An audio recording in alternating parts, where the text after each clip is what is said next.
Welcome back to History and Politics Chat on Tuesday at 4 o'clock, where I try and answer some of your questions about modern politics and its historical roots. My name is Heather Cox Richardson. I'm a history professor. I do not speak for my employer when I do these. All right, so you guys, I asked for questions and I had like 1,500 questions in the first, I don't know how many minutes. And they're really good is the problem. So normally what I try to do is limit these hour-long sessions to 4 questions that I develop some. I'm actually taking a lot of questions today. I'm going to have shorter answers. And I won't have everybody's questions at all, obviously, but a lot of them could be grouped into things you were clearly concerned about. So I'll do the best I can with what we got here. Really interesting questions out there right now about our history and about how our government works. So let me get right into them. And as I say, I'm madly prepping a bunch of different stuff. So this will be, looser than my more polished lectures are. All right, so let me start here with a question that a number of you asked. Barbara Andron asked it, Ellie Bettel asked it, Amelia Patrick asked it, but they were not by any means the only ones. And the gist of their questions are, how is it that nobody is stopping the president from behaving in ways that are unprecedented? And I would go beyond probably illegal and to almost certainly illegal. Things like nepotism, of course, which is against the law after LBJ put a law in place that you couldn't have family members because in your administration because he was so angry at RFK working for JFK, didn't like Bobby Kennedy, things like that, things like now these executive memoranda and executive orders. I will say I've read them, all 4 of those. They're very short and you can Google them and read them yourself, or you can even check the notes on the letter I wrote about them. They're really very straightforward. They themselves are much less spectacular than the news media gave them credit for. But the one that matters is not the executive order, which only calls for there to be some kind of investigation as to whether or not the government can do anything to stop evictions. It doesn't really, the only true executive order doesn't actually do much. But the memoranda do a number of things, one of which is to reallocate funds that Congress has appropriated, and that is of dubious legality because the Congress is what decides where money is spent. It does appropriations. And so that's dubious. And also the payroll tax, I'm going to talk more about changing the payroll tax, is something that you probably can't do through a memorandum. Which is different than an executive order. And it kind of matters. I'm surprised how many media people didn't get that. An executive order, you will remember, is simply, in a sense, the order your boss gives to you to do how you're going to execute something. And that's what an executive order is. Basically, it's the president giving instructions to the people who work in the executive branch for how to do something. And presidents have done that since Washington. It was really only that they tried to put some kind of an order on it in the early 20th century, and they reached back to an executive order by Lincoln, probably because it said executive order on it. And so Lincoln had the honor of having the first executive order. But, obviously presidents since Washington have had to tell people who worked for them how to do stuff. So that's literally all an executive order is, but it doesn't give you new powers. It's just kind of like a note from your boss. Obviously, I'm downplaying what it really is, but it's not something that stands apart and is in any way an ability to create a law or to create something new. It's a way to enact the laws that Congress passes. Remember, Congress passes the laws and the president executes them. All right, so the question there to go back to the original question there is, why does there not seem to be any mechanism for stopping what a number of people, including Republicans, think is ill behavior on the part of the president? And the answer is, there is a way to stop him. There are 2 ways to stop him, and I'm not going to talk about the 25th Amendment. It's very interesting. I've talked about it before, but it just doesn't obtain right now. Nobody's going to 25th President Trump right now, although there are certainly signs that it wouldn't hurt to look into his mental capacity. Certainly, I suspect Eisenhower, who was the driving force behind the 25th, I've talked about that before. People think it's Kennedy, but it's after the Kennedy assassination, but it's actually Eisenhower who puts the bee in everyone's bonnet. But It's not going to happen at this point, so let's not even bother with that. The the real mechanism that's in place for stopping a runaway president is obvious. It's impeachment. You know, it's in the Constitution. It's exactly what is supposed to happen. The House is supposed to impeach the president if the members of the House think that the president is committing high crimes and misdemeanors, which is not defined. And people made the mistake during the impeachment hearing of thinking that that impeachment had to be for a specific crime. It does not.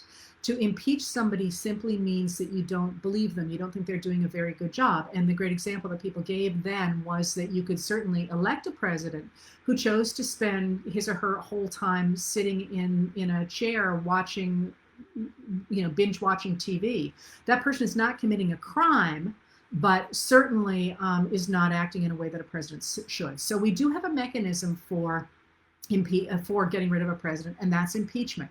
And that's precisely what the Democrats did, is they tried to impeach the president over what was really pretty clearly an illegal breach. And again, I'll reiterate here that soliciting or accepting anything of value, including information from any foreign person or power to swing to influence an American election, not simply to swing it, but to influence an American election, is illegal. It is illegal. This is not controversial. There's laws against it. And now, of course, we have evidence that Trump did it with Ukraine, that Trump did it with China, and now that Trump did it with Brazil. Anyway, the House impeached the president. But then what happens with an impeachment is it goes to the Senate, and the Senate is supposed to act as a jury and to decide whether or not the president is guilty as charged by the House. And as you know, this particular Senate, the Republicans in this Senate, with the exception of Mitt Romney, who voted yes on one of the two articles, everybody else voted no. And what that means, of course, is that basically they handed a blank check to Trump to do whatever he wanted to do. So when people talk about how upset they are about Trump, the problem is Trump certainly is doing it, but the backstop failed. The backstop was the Senate, and the Senate chose party over the country. And that's something that that obviously the founders didn't foresee, in part because the founders didn't like parties. They didn't believe in parties, and it would never have occurred to them that people would have looked at the kind of things that this president is doing and said, we don't care so long as we stay in power. They would have been horrified by that. And of course, as recently as the Nixon years, the early 70s, the Republicans in Senate did the opposite. They looked at what Nixon had done, and they, in terms of obstruction of justice, and they did not vote to convict him because it never went to the Senate. The senators actually went to the White House, led by Barry Goldwater, and said, dude, I'm sorry, I paraphrased, they didn't say that, but the gist was, dude, we're going to convict you, so get out of here. And of course, Nixon resigned rather than face conviction in the Senate. And just again, sort of for the record, the House as a whole did not pass articles of impeachment against Nixon. They would have. They passed the House Judiciary Committee, but he resigned before it went to the full House. So it would have, and the Senate would have convicted, and that's why he got out. And that's so when people say, why can't we stop Trump? The problem is the Senate and the Republicans in the Senate. And the Republicans in the Senate are also the ones who have been passing through not only his judicial appointments, but also his really hand-picked sycophant director of national intelligence, all these people that he is packing the administration with that have to be Senate confirmed. They're the ones putting it through. And similarly, there are some people that even the Senate wouldn't roll over for. And when he runs into people like that, like Chad Wolf at Homeland Security, there are a few loopholes that you can wiggle through, and he's done that. And again, the Senate could stop that anytime they wanted to, by withholding funding, by threatening not to put through judges, by doing any number of the things that he wants them to do. But under Mitch McConnell, they are simply refusing to do that. They are simply going ahead and letting him do whatever he wants to do. So the reason, why is this happening? It's happening because of the Senate. And that it does raise the question. I mean, obviously, if we make it through this moment, we're going to have to fix that loophole because it's a pretty big loophole. All right, so that is why we are not able to stop what is going on directly with the president. Now, obviously, there are other things that people like you and me can do, and that is to a couple of things. And I'm going to talk more about both of them. I'm going to talk in a minute about changing the public conversation. But call your senators, call your representatives, make a stink, write to the newspaper, write on message boards, make it clear that you're not okay with whatever it is you're not okay with.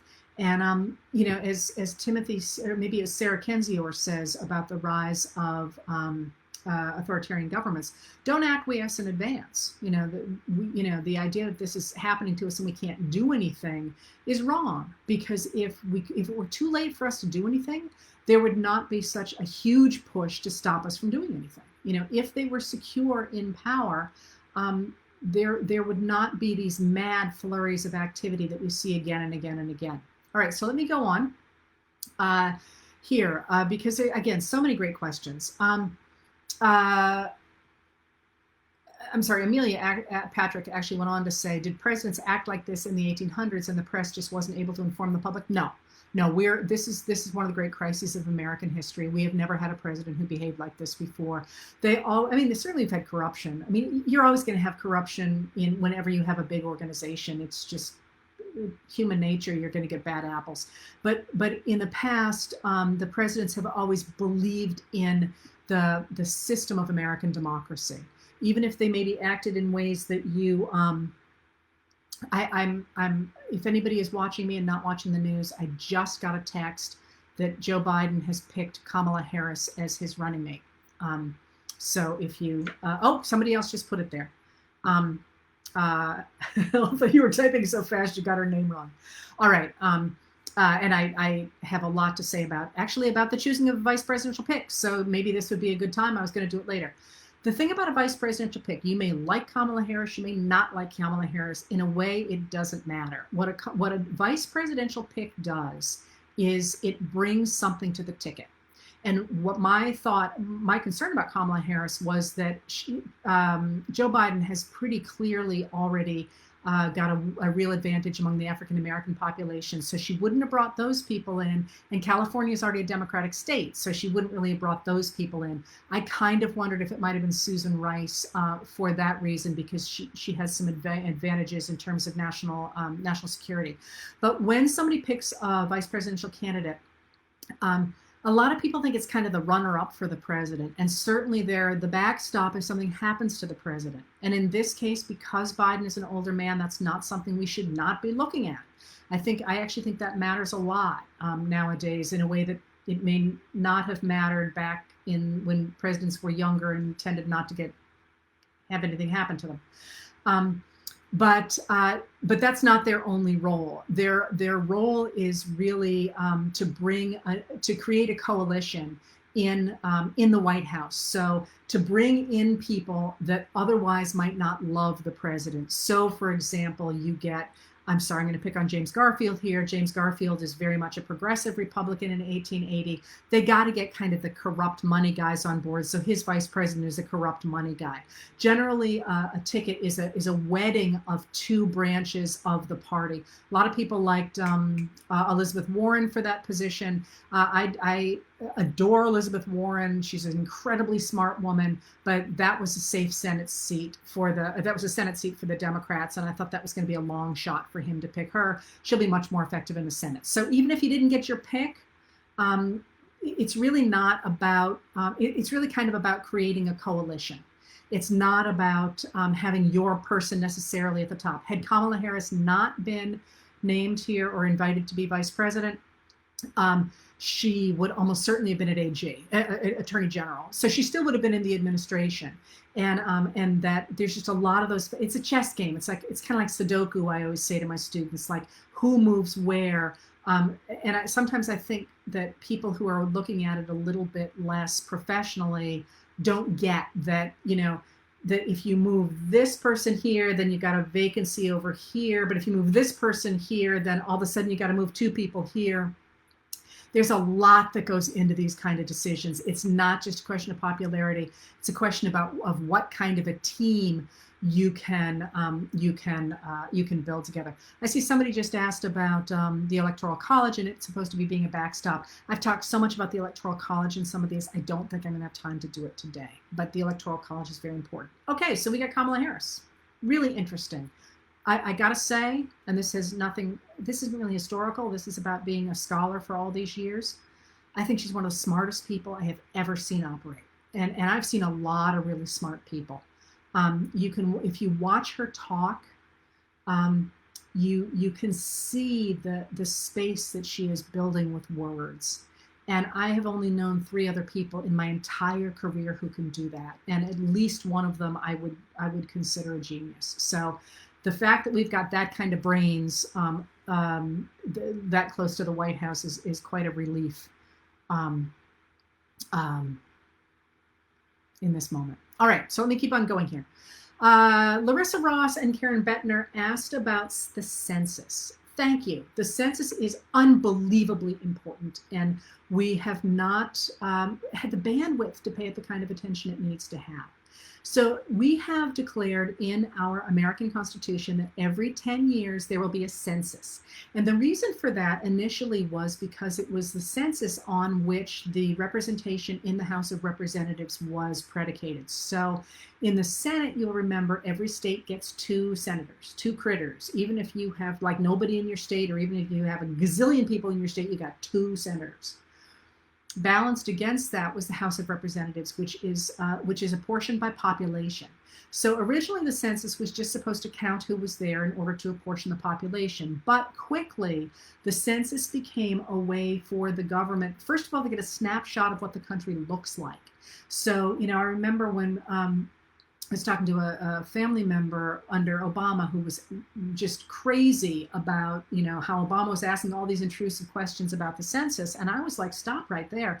This is for historians someday. This is how we know how many horses there were in the country. This is how we know how many miles of railroad there were. This is how we know what people ate and what crops were like. And this is every 10 years we do a snapshot of the country to see who lives here, what kind of money they make, how they eat. This is how we keep track of what the country looks like. Quickly, by the 19th century, that is going to become associated with the dispersal of federal monies, and that in various ways that I'll mention a little bit about. And that really matters. It matters in the 19th century overwhelmingly for the native population, the indigenous people, because their allocation of food under treaty, which by the way was not payment, it was the terms of the treaty. Their allocation of food is based on how many of them there are.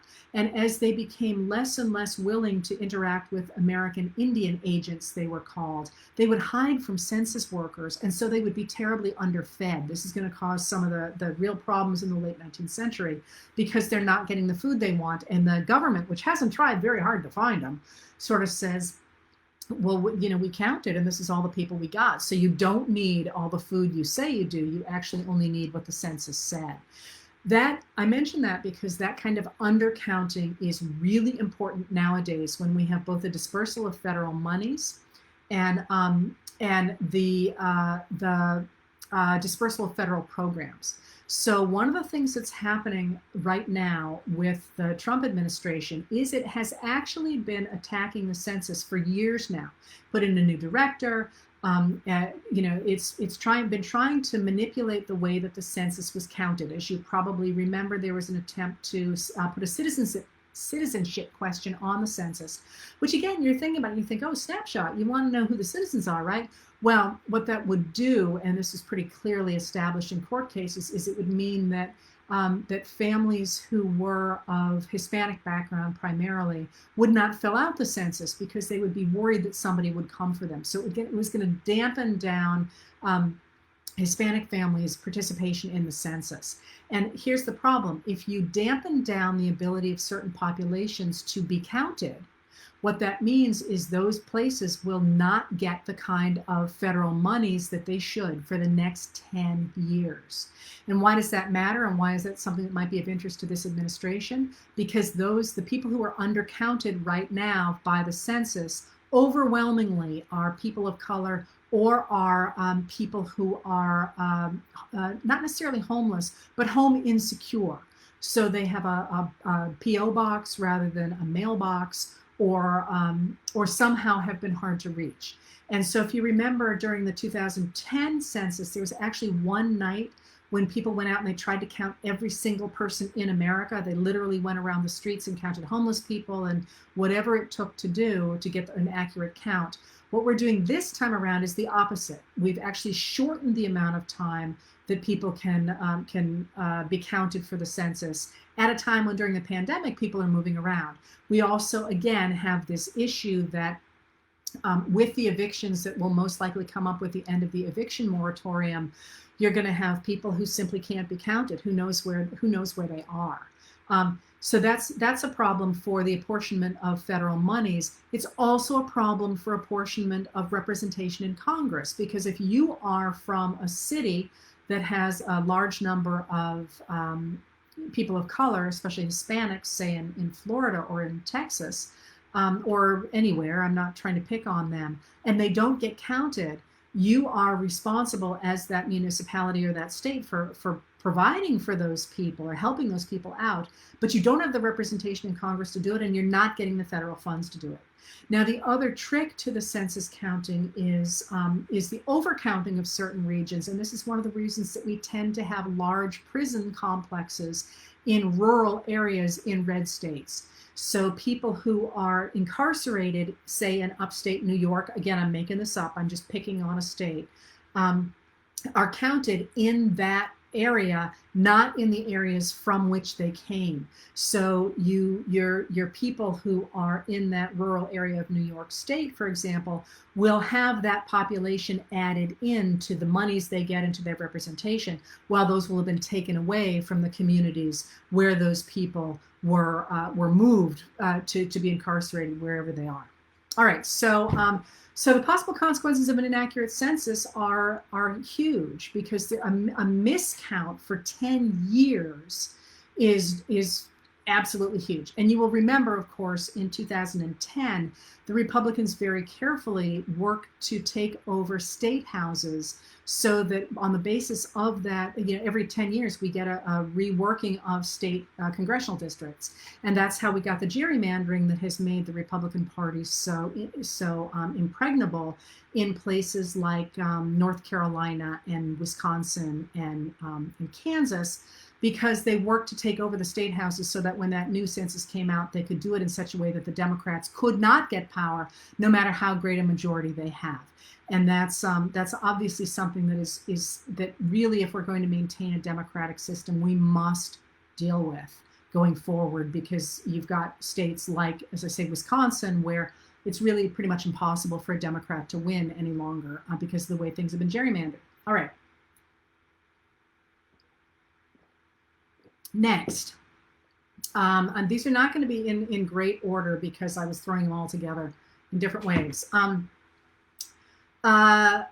Jim Hartson and Nancy Mayville both said that it would be a good thing to explain how this proposed payroll tax cut affects Social Security and Medicare, and whether or not it would actually do any good. All right, so first of all, the payroll, Trump has suggested that we suggested, it's in one of the memos,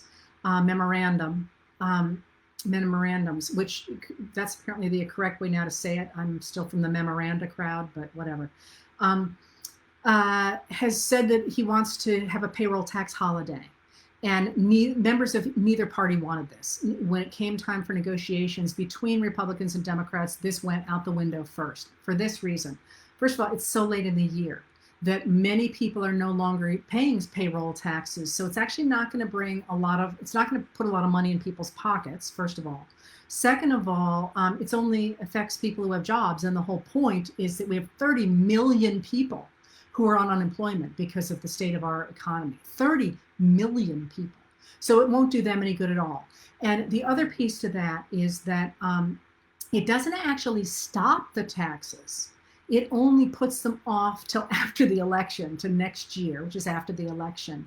And at that point, the employers would have to come back and claw that money, any money that is still owed, back from their employees. And it will take a lot of time to set that up, to change the system the way it works. And a lot of employers are like, are you kidding me? It's like almost September. We're not going to get involved in this now, when it's basically a 3-month holiday. We'll finally get it all ready, and then all of a sudden we're going to have to turn around and re-implement it, and our employees are not going to like it when we come to them and take out double as much in the new year. Similarly, I just want to mention here, if you are by any chance getting got the enhanced federal unemployment insurance, that's taxable. A lot of people did not know it was taxable, and they're going to get whacked in April when that money gets taxed, because they didn't have any withholding out of it. So just be aware that that's hanging out there for next April. You can Google that. All right. So all right. So what's the story then? So that's the proposed payroll tax cut, and Trump's argument is that it's going to put more money in people's pockets. But most economists think no. Maybe if it were January, and I'll explain why in a minute, but it's not going to now. And the whole point is that people you're trying to get money to are unemployed. The people that it will help, if they really were implemented in the short term, is employers, which is what Trump is more interested in, apparently. Anyway, all right. So here's how it all works, and certain people are saying, how can he do this? Because I have paid into Social Security and Medicare my whole life. How can you take that away from me now? That's a great question. I'm going to come back to that. Here's the story behind Social Security. First of all, Social Security is a product of the Depression, when people recognized that the elderly were terribly, terribly vulnerable to the downturn in the economy. And there's a story of a doctor who's really kind of the guy who came up with the idea of helping out our seniors. Actually looked out his window one day and saw 2 elderly women rummaging through a garbage can. And actually, if you know my books, I often say, when I talk about this, I often mention, we don't want to see grandmothers rummaging in trash cans or garbage cans for food. And it's not poetic license. This actually happened to him. He looked out the window and he saw 2 elderly women rummaging through a garbage can for food. And he was like, this can't be, this is not okay. And he starts to put a lot of pressure for an old age pension system. And that gets picked up by the Franklin Delano Roosevelt administration. And FDR puts together a group called the President's Committee on Economic Security. And I am fascinated by this these days because it's some stuff I'm working on. But it's worth mentioning that the person who really is hugely influential and really the driving force behind Social Security is a woman named Frances Perkins. And she's a name that everybody should know. She was actually my choice to go on the $20 bills for a number of reasons.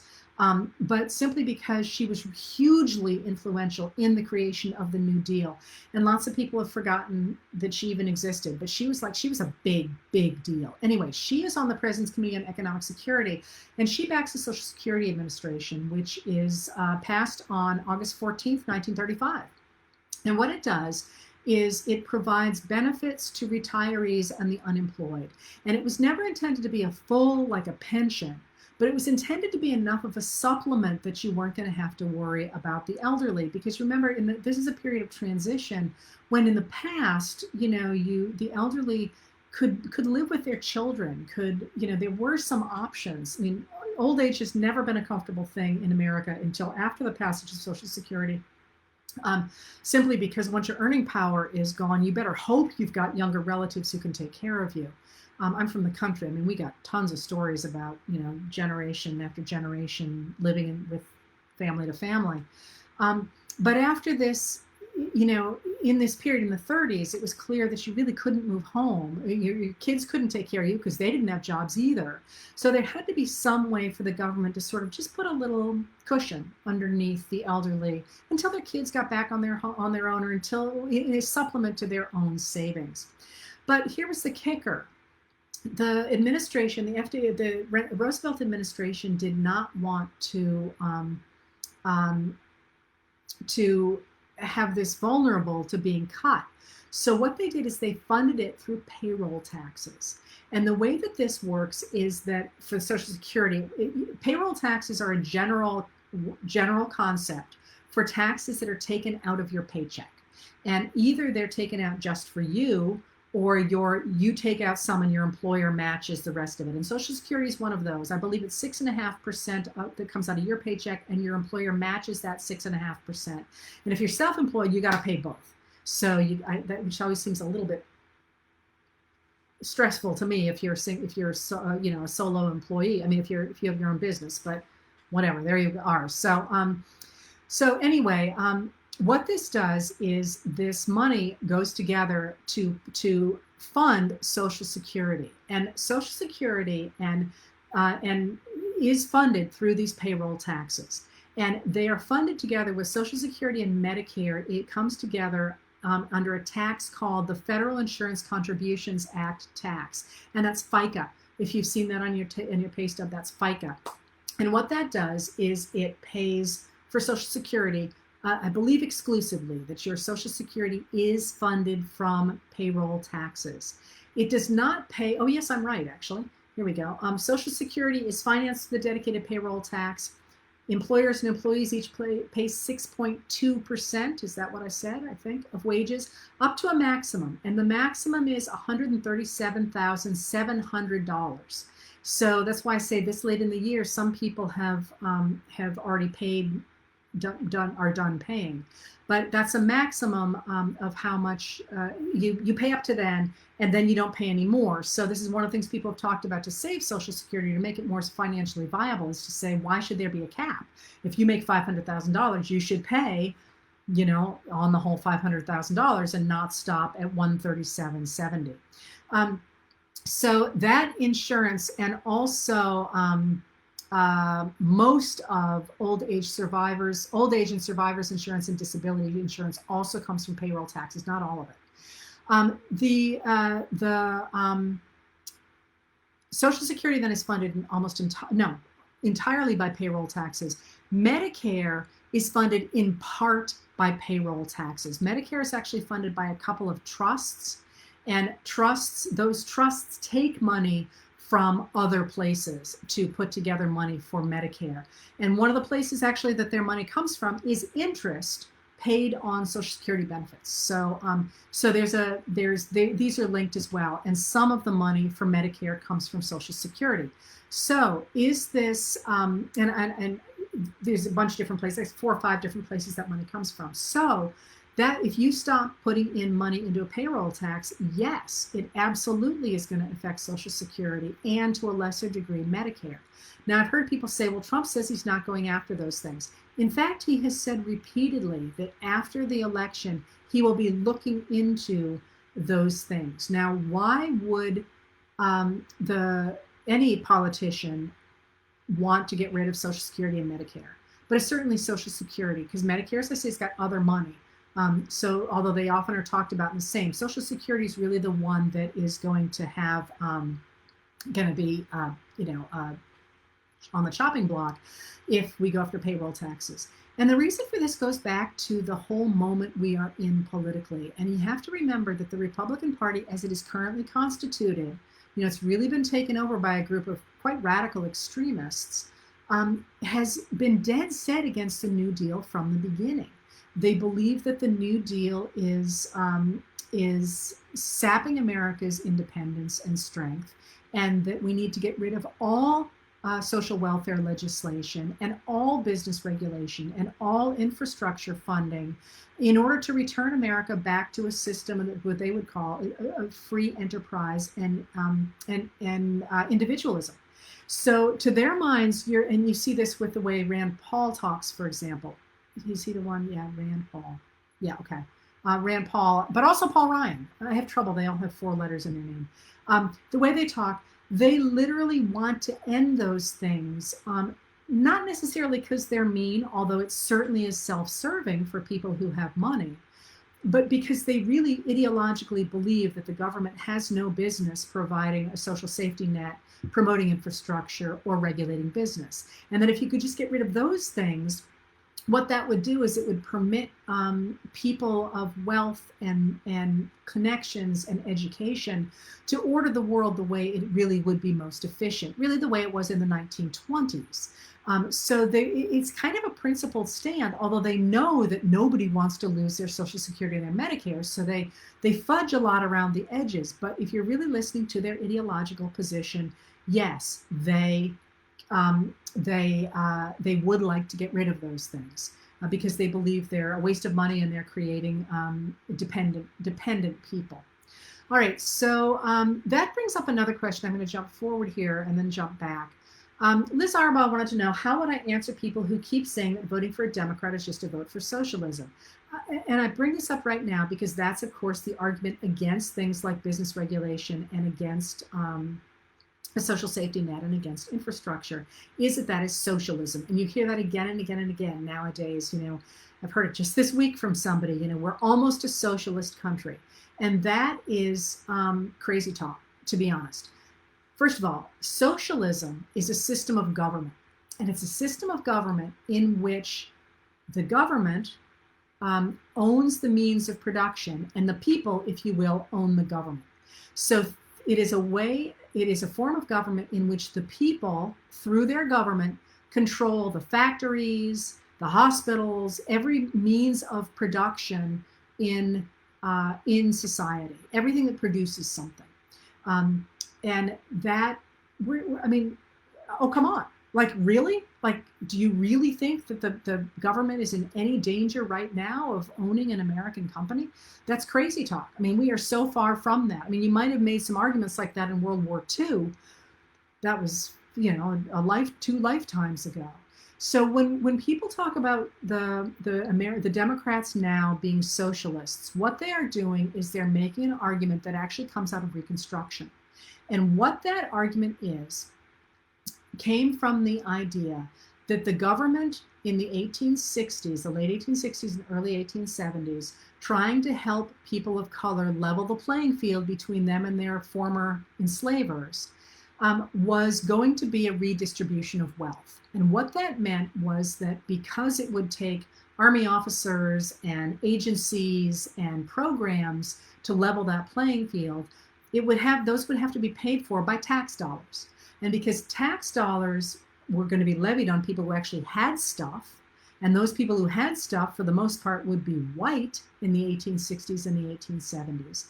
What people who really disliked the idea of African American rights began to say was that, they didn't mind black people, which was crap, of course they did, but that they minded the idea of a redistribution of wealth. And what they meant by that was that any kind of taxation that would fund the programs that were necessary in America after the Civil War would require tax dollars. And those tax dollars would be going to people who didn't have things, roads and schools and hospitals. And therefore, they would be a redistribution of wealth. And this, they said, was socialism or communism. And by 1871, they're looking at the Paris Commune, which in their minds was a vision of workers taking over the government and using it to redistribute wealth to themselves. That's a really bizarre American construct that comes directly out of the Reconstruction years, when you have both the expansion of the federal government for the first time during the Civil War by the Republicans, including the creation of income taxes, and you also get black voting, black male voting, and you get this weird moment when white Americans say that any attempt to level the economic playing field is a redistribution of wealth. And this comes back again and again and again. It is not socialism. It is absolutely not the people taking over the means of production. But what the Democrats in the 19th century said and Republicans say today is that because regulation and taxes hamper a man, it's almost always a man they're talking about, a man's ability to organize his business and make the kind of money he wants, they are by definition collectivism that is taking his money and his opportunity. Now, those of us who disagree with that say, first of all, it's not socialism. In fact, we look a lot more like fascism right now than we do like socialism, which is, I'll talk about fascism some other time. but it's a way to take the file the hard edges off capitalism, and that's precisely what Theodore Roosevelt said, and it's precisely what FDR said. That unfettered capitalism, unregulated capitalism, very quickly becomes an oligarchy and destroys democracy. So if you're trying to hold on to democracy, you need the government to step in and say, no, you actually have to pay your workers a living wage, and no, you can't really pollute the Ohio River so badly it lights on fire. And no, it's really probably not okay to feed people poisoned milk.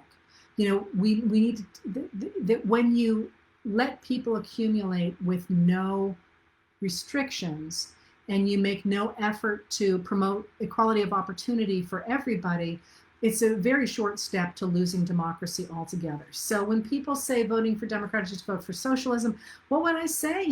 What do you think socialism is? And what makes you think we're at a point of socialism? And this has been a trope on the Republican side really since even before Reagan, but it was really Reagan and Newt Gingrich who knocked it out of the park. All right, so I'm going to go back for to piggyback on that. Where was it? Somebody asked me about. What do, and I don't remember where I put my notes on this, but somebody asked.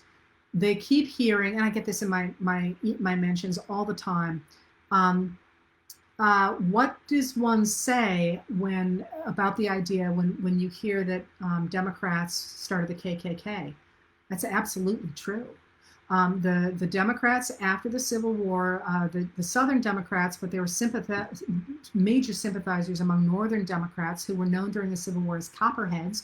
Here's a trivia point for you. They're known as Copperheads because somebody actually packed 2 copperhead snakes in a box and tried to send it to Abraham Lincoln, and it broke open in a post office and snakes slithered out.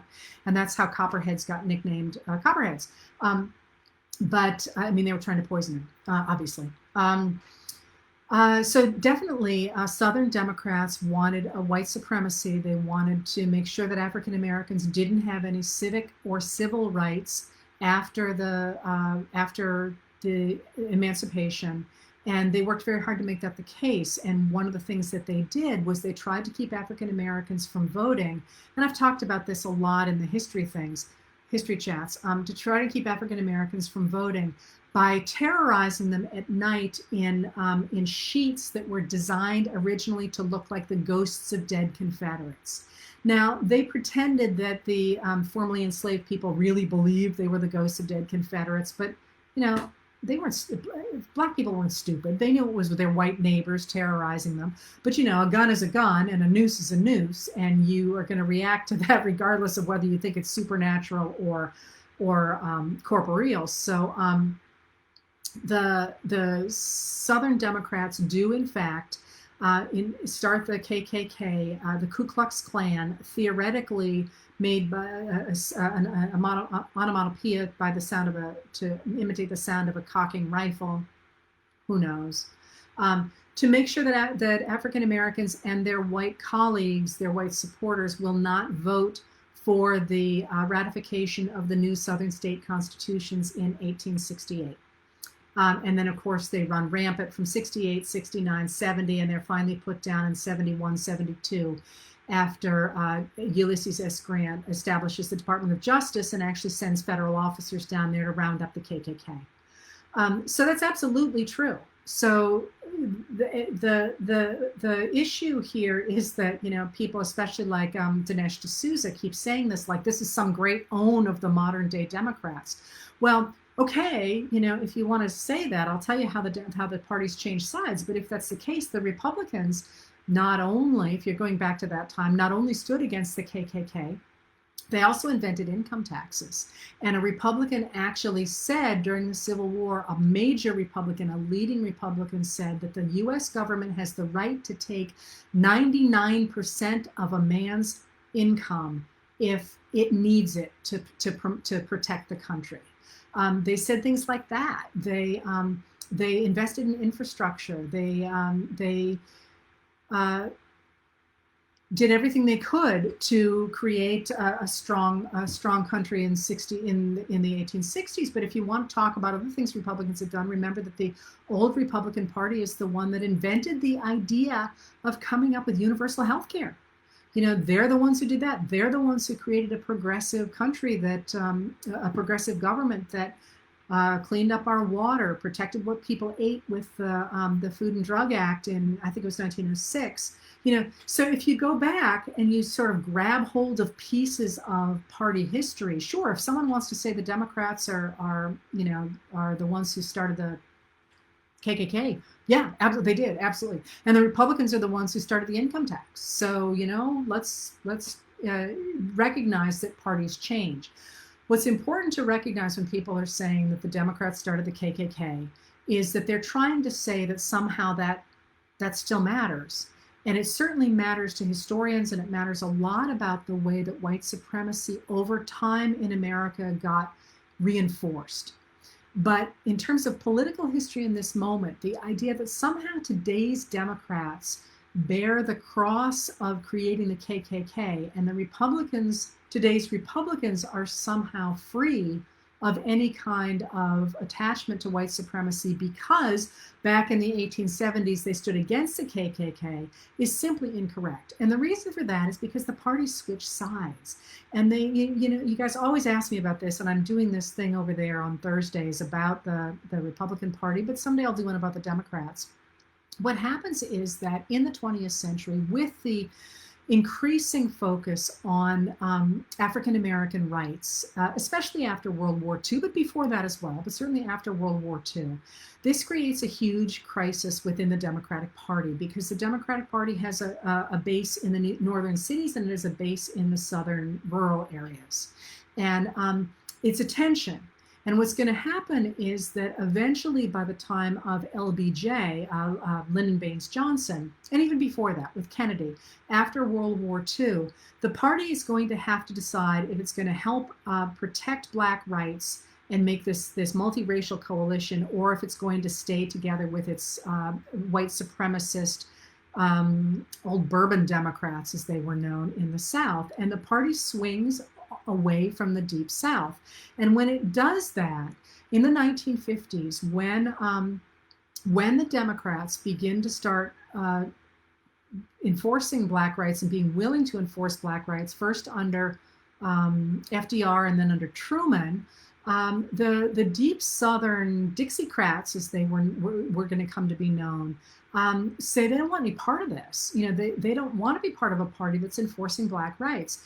And after 1954, with the Brown versus Board of Education decision, you're going to get the formation of what's known as a Dixiecrat Party, who puts forth under Strom Thurmond of South Carolina what's called the Declaration of Southern Principles, which is also known as the Southern Manifesto. And what that says is that any kind of desegregation is unconstitutional. Remember, Strom Thurmond has a biracial daughter with the family maid, but he still believes in segregation. Anyway, so what happens is that in these Dixiecrats, these segregationists, make common cause with the movement conservatives, primarily those in the West, who insist that the New Deal, with its regulation of business, is overstepping the constitutional bounds. They don't want any business regulation. And people like Arizona Senator Barry Goldwater, you know, he doesn't really care that much about segregation or desegregation. He cares a lot about regulation of business. So both of them can argue that they don't want the federal government intruding in what they consider to be private matters. And so Barry Goldwater, when he is thinking about running, or rather people are thinking of running him for president in 1960, they write for him, L. Brent Bozell Ghost writes a book for him called The Conscience of a Conservative. And it's a diatribe against a government that does anything other than promote what they call free enterprise. But it says that the desegregation decisions and the attempts to level the playing field for people of color and Euro-Americans are unconstitutional. Similarly, business regulation is, in their minds, unconstitutional. And they insist that we need to go back to the world before the New Deal. Well, when Barry Goldwater runs for president in 1964, Strom Thurmond, the Dixiecrat, very publicly switches sides from being a Democrat to being a Republican and supporting Barry Goldwater. Barry Goldwater in 64 running as a Republican on the idea of getting rid of desegregation and getting rid of business regulation, only picks up his home state of Arizona and 5 deep southern states. Or he goes down in flames. But what this then means is that in 1968, when Richard Nixon is trying to cobble together a coalition, and he's going to do it, but he's actually going to be elected with, I'm going to see if I say this right. He wins. He does win the most votes, but more people vote for somebody else than vote for him because of the splintering in the parties. And he knows he's in trouble. He's got to nail together a coalition. So what does he do? He literally goes to Strom Thurmond. He literally visits Strom Thurmond. And he says, if you will stay with the Republican Party, I will promise that I will stop pushing desegregation from the federal level. And what that does is it launches what becomes known as the Southern Strategy. And you hear sometimes people, especially on Twitter, saying there was no such thing as a Southern Strategy. Of course there was. The Lee Atwater, who was one of the operatives who constructed the Southern Strategy, said so. And if you Google him, you will see his really vile language in which he talks about that strategy. But if you don't want to do that, you can also look at the 1969 book by a guy named Kevin Phillips called The Emerging Republican Majority. It's actually kind of a boring book, but it's a really important book because what he does is he looks at the election of 1968. The book is actually dedicated to Richard Milhous Nixon. And he says, we now have a winning coalition. If we can pull together the former Southern Democrats, and we can pull together Catholics who don't like the idea of some of the social innovations that the Democrats are trying to advance, we can continue to win forever, he says. Of course, that's not going to be the case. But in 1970, Pat Buchanan, who's an advisor to Nixon, is going to expand that by throwing abortion into the mix and trying to bring Catholic Democrats into the mix over the issue of abortion. I've talked about that recently on here. But so what happens then is that the Republican Party and the Democratic Party switch sides on the race issue in the 20th century really dramatically between 1955 and 1970. And that switch is a full 180. As Lincoln would have said, they fight into each other's coats. And so, when somebody says the Democrats started the KKK, absolutely, they did. But is that, that was nothing to be proud of, and certainly something that everyone needs to grapple with. But is that a reason now to determine the way you vote when for 2 generations now, the parties have flipped sides? And now, of course, it's the Republicans hanging on to the Confederate flag and Stone Mountain and Confederate statues and talking the way enslavers used to about the abilities of people of color. I get mad at that argument because it's throw back the idea that it's the Republicans who said you should be able to take 99% of a man's income for the good of the government. All right, I have just a few minutes left. Oh, crap. There's 2 things I wanted to do. First, Stephen Rossiel, Wanda Garfield, and not Liz Arbaugh, somebody else, Penny Goodstein, also said, what on earth's going on with Ron Johnson and Attorney General William Barr and these alleged investigations into Hunter Biden and Burisma and possibly Joe Biden? Is there anything to them? No, there is not. It's a really interesting moment for those of us who study propaganda and who study the way governments work. Here's the background, the quick background to it, because I do want to get to one more question here. The quick background to it is that it was clear to the FBI and to the CIA separately in the summer of 2016 that there were a lot of connections between the Trump campaign and the people Trump was hiring. So one of the people that's going to get in a messy situation is one that is hired. He's not with the campaign, and then he leaves the campaign. That's going to be Carter Page. And they both start investigations into these people who are associated with the Trump campaign. I don't have time to follow out where all this went, but I've written about this at great length in the letters, and someday we'll write more on them, I suspect, if you guys want to know more. It's kind of complicated, but it's really not. Also, it's just kind of an obvious thing. So you got this guy running for office. He's got a lot of connections to the Russians. It's or to Russian, not the Russians, to Russian operatives, people who are known to be working for the GRU, the military intelligence unit in the Russian army. Russian intelligence, I'm sorry. So it's a problem. And if you're the FBI and you need to protect the elections, you look into it and you see what's going on with it. So Trump finds this out much later, and this is going to be information that's going to come through the Mueller report, because what happens is that after Trump is elected, as you know, the director of the FBI, he calls in the director of the FBI, James Comey, and he says, lay off of Flynn. It's actually Michael Flynn, who at that point has had a lot of connections to the Russian ambassador, Sergei Kislyak, during the transition period. He says, lay off him, he's a good guy, and Comey won't do it. And as you know, Comey gets fired. When Comey gets fired, that's such an outcry that's when Rod Rosenstein, who is, after all, an appointee of Donald Trump, a Republican, goes ahead and appoints Robert Mueller, who's also a Republican, a former FBI director, very smart man. And that's where we get the Mueller report and the Mueller investigation. All right. So what happens then is that gradually it comes out through the Mueller investigation that the FBI and the CIA, but it's the FBI really that Trump is focusing on, the FBI was investigating people who were associated with his campaign. He insists this is illegal, he shouldn't have been doing this. So what happens then is that, and mind you, this is all, you can read this stuff. The Mueller report is available, the investigations are available.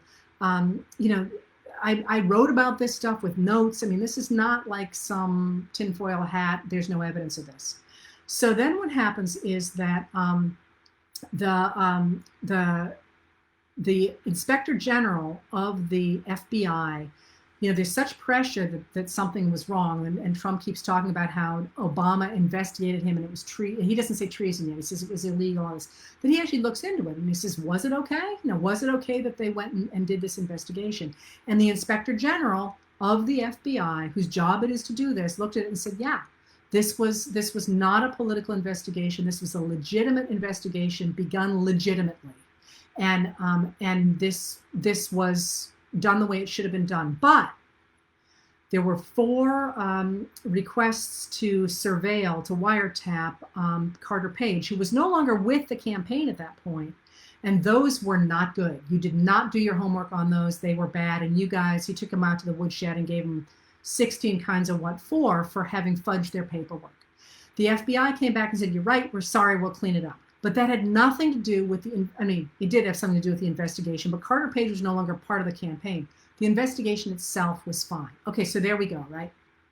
But when that Inspector General report was coming out, at that point, even before it was coming out, once he was appointed Attorney General, or confirmed as Attorney General, William Barr said, I don't trust this guy, even though he's the Inspector General. I'm going to come up with my own inspector. And so he sent the U.S. Attorney for the District of Connecticut, a guy named John Durham, to do his own investigation. And if you remember, there's a period when Barr was missing. He was actually going around, especially to Italy, but to other countries with this guy to introduce him to see if they could come up with information that proved that our investigators, our CIA and our FBI were illegitimate, had done illegitimate things. That's the thing that's out there. And again, this has been inspected 16 ways from Sunday. And so when the Inspector General's report came out, at that point, Barr clearly put the screws to Durham to come out and say, well, I disagree. There's going to be some new evidence coming out. And he's made it very clear he's going to dump that before the election. And I expect he's going to have something fudgy. But I'm very confident in what I have read, not least because the other group that has signed off on it and made it even stronger than it was in the Mueller report was the Senate Intelligence Committee, which is a Republicans committee. And they unanimously endorsed the findings of the Mueller report And the intelligence, the Inspector General of the FBI said, yeah, we are 100% on board with this, and that is dominated by Republicans. So the fact that now they're saying there's going to be something else, I'm not buying it. So there's that, and there's the other one now that Ron Johnson and Lindsey Graham are both also looking into what's going on, to things that to this to that investigation, but also into Hunter Biden and Burisma in Ukraine. Are those legitimate? No. And this is one of the reasons. Somebody asked about Russian psyops. Should we be worried about Russian psyops? Yes, because what they are doing is they are using as evidence Ukrainian oligarchs who are tied to Russia and who are willing to allege all kinds of things against Hunter Biden and against Joe Biden to destabilize American political system. They're not necessarily pro or anti anybody. They want to destabilize our system. And it's worth remembering that, yes, Joe Biden went after a prosecutor in Ukraine, but he did so because it was American policy. It was actually all Western policy at the time. And one of the people who was very much behind that was Ron Johnson. So the idea that somehow there was something nefarious going on has been dismissed again and again and again. And they're just dredging up stuff that, as I say, Fiona Hill and even now Marco Rubio has said is Russian disinformation, and they would like them to stop. Senator Blumenthal of Connecticut is all over this right now and unhappy about it. Okay, so I'm going to tell you one more thing because I'm a minute over and I like to stay at an hour. And that is that, and I'm not going to get her name right, and I don't think I have time to look for it. And I wanted to say it too because I thought it was a great question. Here we go. Stacy Prater Vigil wanted 3 things in the current political milieu that I am hopeful about. And, it's funny because a lot of us we alternate between horror and fear on the one hand and incredible hope on the other. And I would remind you that the flip side of chaos is always opportunity. So what am I hopeful about? First of all, let me tell you what I think are good signs. There is no doubt that Russian psyops, which we know is working hard right now, and this has been very clearly established, even though the Trump administration is trying to downplay it, they would not be trying to cause this much trouble if they thought Trump had sewn up this election. Similarly, Trump would not be trying to rig the census and rig the vote and kill the United States Postal Service and do all the things he is doing if he thought he were going to win. And the trick to that is that, people keep saying, can he put off the election? He's not going to put off the election. That'd be the stupidest thing in the world. Putin holds all kinds of elections. The leader of any despotic country always holds elections on time. They just win by 90% of the vote. The fact that all these things are on the table suggests that Trump is not secure in where he is. And that is something that gives me hope when yet something else extreme happens, because I recognize they wouldn't be doing these extreme things if they thought they had it sewn up. So that gives me hope just looking around. What's another thing that gives me hope is the degree to which Americans are involved now in a way that they have not been in my lifetime. For what it's worth, everyone's talking about how terrible things are right now and they're scared and all kinds of stuff. This was me in the 90s and watching the growth of the power of the president and the things that were happening on, especially on the Republican side in terms of language, in terms of taking power, by 2000 in terms of suppressing the vote, and no one cared. Like no one seemed to pay any attention. And if you really sat someone down and said, "Are you aware of these signing statements?" They'd be like, "Wow, that's really bad." And then they'd go back to, I don't know, playing Game Boy or whatever. Now look at all you people here caring about our country. That to me is, honest to God, what keeps me writing until 3 o'clock every morning.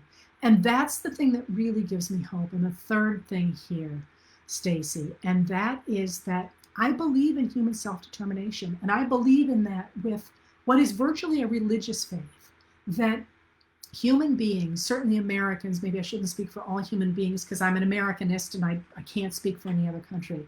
Americans care about having control over their own destinies.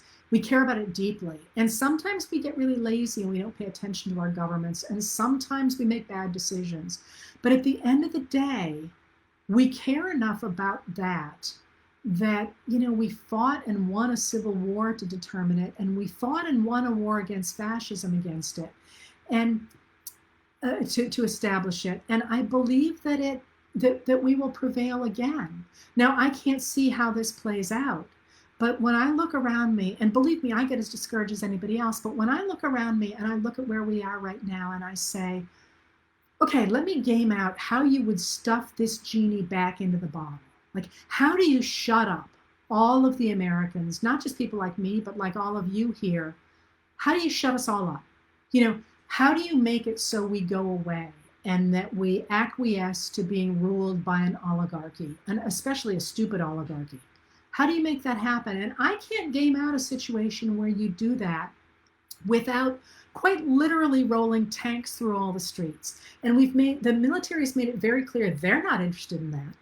So I look at where we are right now and I see a moment of fear, and great fear, and of reactionary politics, and of hatred, and people doing terrible things. But I also see people waking up and realizing that democracy is not a spectator sport, and caring deeply about things like our post office. When's the last time you cared about the post office, really? I mean, it just was always there. Now it's under threat. Now we care. Caring about Social Security, caring about our schools, caring about the people I didn't talk about today, which I think I'll write about now, about our indigenous population, which is in such trouble right now. People are waking up and they are caring once again about what America stands for. And that is both the concept of human self-determination and the concept of democracy that enables us to put human self-determination into a form under which we can all live. So that really is what makes me keep going. The idea that we've been here before, we maybe will be here again. But at the end of the day, Americans care about controlling their destiny, and I think we'll pull it out again. Anyway, I'm sorry I ran over. I will see you next week if you're interested. And now I'm off to read the news about Kamala Harris. And if you're interested, I think we're getting pretty close to the present on the Republican Party on Thursday at 11 o'clock. Thanks for coming around. I'll see you next week.